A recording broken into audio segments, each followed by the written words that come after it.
భారతదేశంలోని ప్రసిద్ధ నారసింహ క్షేత్రాలు. అహోబిలం ఆంధ్రప్రదేశ్లోని కర్నూలు జిల్లాలో అటవీ ప్రాంతంలో 9 వేర్వేరు రూపాల్లో స్వామివారు కనిపిస్తారు. సెకండ్ వన్ యాదగిరిగుట్ట, తెలంగాణ తిరుపతిగా పేరు పంచనారసింహ క్షేత్రం. థర్డ్ వన్ సింహాచల వరాహ లక్ష్మీ నరసింహ ఆలయం. ఆంధ్రప్రదేశ్లోని విశాఖపట్నంలో ఉంటుంది ఈ క్షేత్రం. ఏడాది పొడవునా గంధపు పూతతో ఉంటారు స్వామివారు. ఫోర్త్ వన్ మేల్కోటె యోగా నారసింహ ఆలయం. కర్ణాటకలోని మైసూర్ సమీపంలో ఒక గుట్టపై యోగ నిద్రలో దర్శనమిస్తారు స్వామివారు. ఫిఫ్త్ వన్ షోలింగూర్ లక్ష్మీ నరసింహ ఆలయం.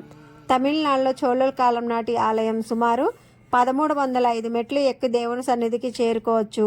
సిక్స్త్ వన్ నృసింహనాథ ఆలయం ఒడిశా. క్రీస్తు శకం 1413లో నిర్మించిన ఆలయం. కళింగ శైలి నిర్మాణం ఇది. సెవెంత్ వన్ సిబి నరసింహ ఆలయం కర్ణాటకలో ఉంటుంది. శిల్పకళా సౌందర్యానికి పెట్టింది పేరు.